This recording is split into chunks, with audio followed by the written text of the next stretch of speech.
Ashama harka fuunee daawwattoota fi hordoftoota AGM akkam jirtan nageenya rabbii guddaan bakkuma isin jirtanitti isinirraa haa jiraatu jecha Anoli Global Media irraa guyyaa irraatis akkuma baratame qophii gabaabduu takka qabannee isiniif dhiyaanneeti jirra. Qophiin keenna qophii injifannoo jechuun hin danda'ama. Qophiin keenna guyyaa irraa majlisni naannoo Oromiyaa yaa'ii idilee isaa lammaffaa magaalaa Finfinneetti guyyoota lamaaf gaggeeffatee milkiin xumureeti jira. Yaa'ii idilee erga gaggeeffatee booda mootu xumura yaa'ii isaa ibsa ejjennoo abbaa qabxii 10 of keessaa qabu baasee xumuree jira jechuudha. Yaa'iin kun maal irratti xiyyeeffata? Maal laala? Maal of keessaa qaba? Yaa'iin guyyoota lamaaf gaggeeffame kun kaayyoon isaa maa inni, galmi isaa maa inni waan jedhu gaggabaabsee osoo hin dheeressin kan gama keessan dhiyeessu ta'a. Daawwattootaa fi hordoftoota keenyaa kabajamoo gama qophii keenya guyyaa irraatti darbuun duratti tamsaasni keenya idilee guyyaa guyyaan AGM irraa isiniif darbu bifa salphaa ta'een akka isin bira ga'uuf warroonni YouTube channel keenya subscribe hin godhin YouTube channel keenya subscribe godhachuu hin dagatinaa jecha kallattimaan gara odeeffannoo guyyaa irraa qabadhee dhufeetti yoo isin ceesu taate manni maree majlisni naannoo Oromiyaa majlisni Islaamummaa naannoo Oromiyaa walgahii yaa'ii idilee marsaa lammaffaa guyyaa lamaaf magaalaa Finfinnee giddugala aadaa Oromootti gaggeeffataa ture jechuudha. Walgahichis milkiin goolabameera. Walgahichi maal irratti xiyyeeffata? Egaa akkuma waliin beeknu wanti Itoophiyaatti keessumaayyuu muslima jidduutti rakkoo guddaa ta'ee yeroo gara yerootti ajandaan waa'ee kanaa haasamaa ture. Maa inni hundi keenyaa hin beeknaa jechuudha. Waa'ee suufiyyaa salafiyyaa jedhamee odeeffamuudha jechuudha. Keessumaayyuu wanta kana irra deddeebiidhaan ka akka malee haasawu warra suufiyyaa jedhee uf waamuu jechuudha. Suufiyyaa jechuun garee muftii Haji Umar Idriisiin durfamuu jechuudha. Muftii Haji Umar Idriis yeroo gara yerootti musliimoota addaan qooduudhaan nu suufiyyaadha kun salafiyyaadha jechuudhaan dhiibbaa garagaraa warra salafiyyaa irratti godhuudhaaf yeroon isaan yaadan mul'ataa ture jechuudha. Kuni dhiibbaa warra salafiyyaa irratti godhuu qofa osoo hin tahin musliimoota Itoophiyaa bakka lamatti adda qooduudha jechuudhaan ulamaa'onni hedduun komii guddaa muftii Haji Umar Idriis irratti kaasanii turanii jechuudha. Dhimmuma kana irratti waldhabbiin guddaan Dr. Jailan Kadir Gammadaatii fi muftii Haji Umar Idriis jidduuttis dhalatee ture. Arma dura isinii gabaasee ture karaa miidiyaa keenya kanaatiin gaafa muftii Haji Umar Idriis Dr. Jailan itti quba qabanii bifa tuffiitiin itti haasa'an sagantaa lama waa'ee Dr. Jailan isinii dalaguun kiyyaa hin yaadatamaa jechuudha.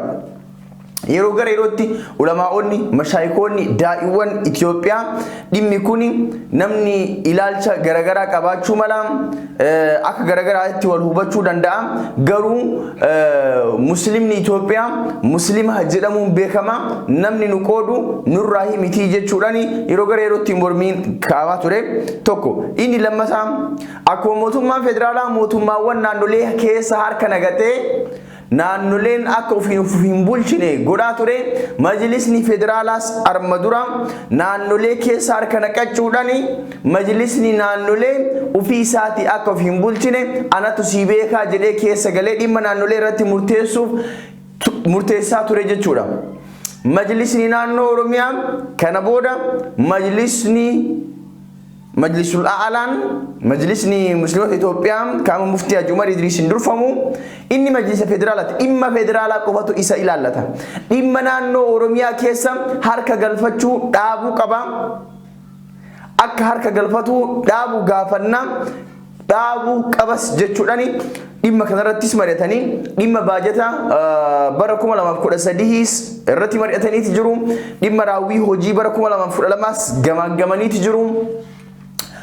Kana qofa miti majlisni naannoo Oromiyaa iyyadatanii ta'e yeroo darbee ajjecha artisaa Caaluu booda ulamaa'onni hedduun sheekotiin hedduun haafizul quraanonni sheekotiin ustaazonni hedduun ajjeefamaa turanii jechuudha qaamota mootummaatiin.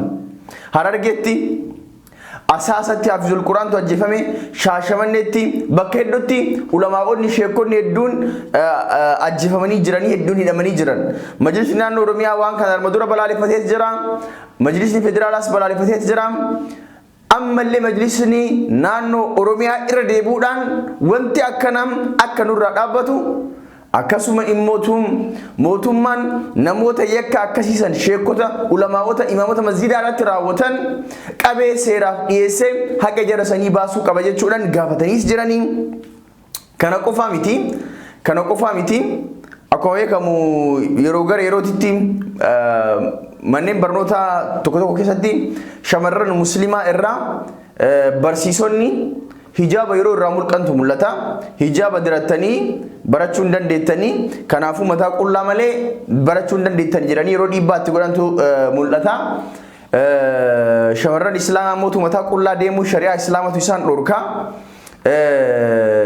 mootummaan dhimma kana akka seera itti godhu shamarran islaamaa irraa hijaaba mulquun akka dhaabbatu kanneen irratti mari'ateeti jira bal'ina ibsa ijjannoo isaa daqiiqaa 4 keessatti bifa oduutiin isin biraan gahaa ibsa ijjannoo kana dhageeffannee kaanee walitti deebina. Majlisni naannoo Oromiyaa yaa'ii idilee lammaffaa guyyoota lamaaf gaggeessaa ture milkiin xumuruu beeksise. Manni marii waliigalaa dhimmoota islaamummaa naannoo Oromiyaa hooggantoota sadarkaa naannoo godinoota magaalota waliin ta'uudhaan yaa'ii idilee lammaffaa bara 2013 guyyaa lamaaf magaalaa Finfinneetti gaggeesseen karooraa fi raawwii hojii bara 2012 gamaaggamuun akkasuma karooraa hojii bara 2013 fi muudamoota garaagaraa dhiyaate irratti marii bal'aa erga gaggeesseen booda sagalee guutuu mirkaneessu ibsa ejjennoo abbaa qabxii 10 baasuun walgahiisaa milkaa'inaan xumureeti jira. Ibsi ejjennoo yaa'ii idilee lammaffaa mana marii waliigala dhimmoota islaamummaa naannoo Oromiyaatis kan qabxii 10 of keessaa qabu akka itti aanutti tarreeffamee jira.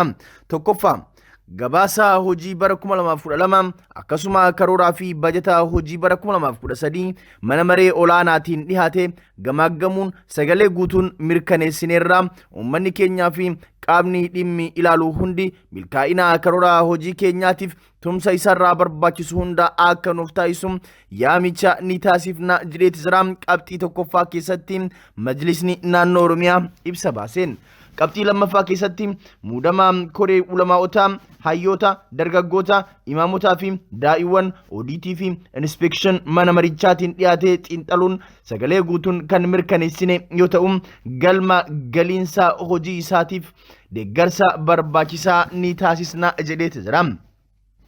Qabxii sadaffaa keessatti nuti musliimoonni waamamni keenya musliimoota jedhama. Kanaan alatti maqaa diinii qoqqooduuf yeroo adda addaatti nuuf moggaasu hundaayyuu irra deebinee ni balaaleffanna. Musliimoota hundaayyuu osoo ilaalcha isaatiin adda hin qoodin walqixa tajaajiluuf waadaa ni seenna jedheeti jira.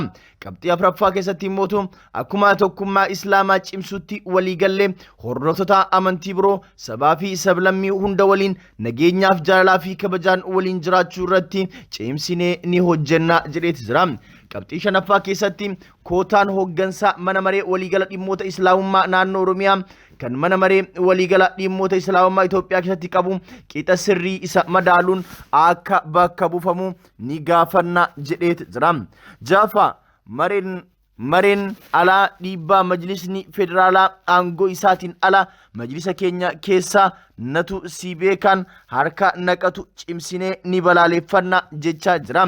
Gocha akkasii irras akka of qusatu ni gaafanna jedheeti jira. Majlisni naannoo Oromiyaa ibsa isaa qabxii jaaffaa keessatti ammas ittuma dabaluun muudamtoota naannichaa fi godinaa kan manni marii sadarkaan jiru mirkaneesse malee namoota waggaa dheeraaf ummata muslimaa miidhaa ture kan hin fudhanne ta'uu isaa sagalee guutuun mirkaneessinee jirra jedheeti jira. Torbaffaa filannoo waliigala majlisaa akka gaggeeffamuuf akkasuma sanada ulamaa fi dambii bulmaataa mirkanaa'ee akka hojiitti jijjiiramuuf ni hojjenna jedheeti jira. Qabxii 8ffaa keessatti waa hunda caalaa nageenyaaf dursa kenninee ni hojjenna. Mootummaan dhaabbileen siyaasaa fi hawaasni hundi nagayaaf dursa kennuun lubbuu namaa akka hin baane qabeenyi akka hin barbadoofne cimsinee akka hojjetan dhaamsa ni dabarsina. Nageenya naannoo keenyaa eeguuf qaamota dhimmi ilaalu hunda waliin utubaa taanee ni hojjenna jedheeti jira. Qabxii 9ffaa keessatti ajjechaa imaamota iddoo garagaraatti raawwachaa ture cimsinee ni balaaleffanna. Mootummaan qaama yakka kana raawwate qoratee adda baasuun gara seeraatti akka dhiyeessu ammallee irra deebinee ni gaafanna jedheeti jira. 10ffaa labsii qaama seerummaa majlisaa fi baankii islaamaa yeroo dheeraaf gaafatamaa ture mootummaan nu fayyamuu isaa guddisnee galateeffachaa hijaabni barattoota shamarranii manneen barnoota tokko keessatti irraa mulqamu hatattamaan akka dhaabbatu ni gaafanna jedheeti jira.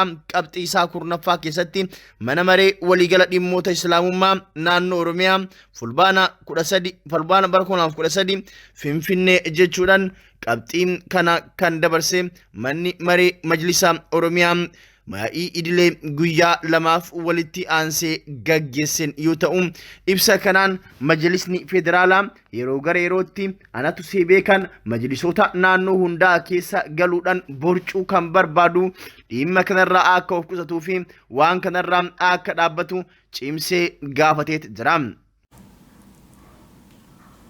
Egaan daawwattoota fi hordoftoota keenyaa ibsa ejjennoo kana keessatti walumaa galatti qabiyyee marii yaa'ii idilee lammaffaa majlisa islaama Oromiyaa kana fakkaata asirraa hedduu akka hubattanii fi ittibaanii walgayiichaa maal akka ta'e akka hubattan abdii guutuu qaba. Daawwattoota fi hordoftoota keenyaa kabajamoo tamsaasni keenyaa idilee guyyaa irraa kanumaan raawwata. Tamsaasa keenya birootiin yeroo biraa deebinee gola garuutti turtii gaarii isiniif haa taatu.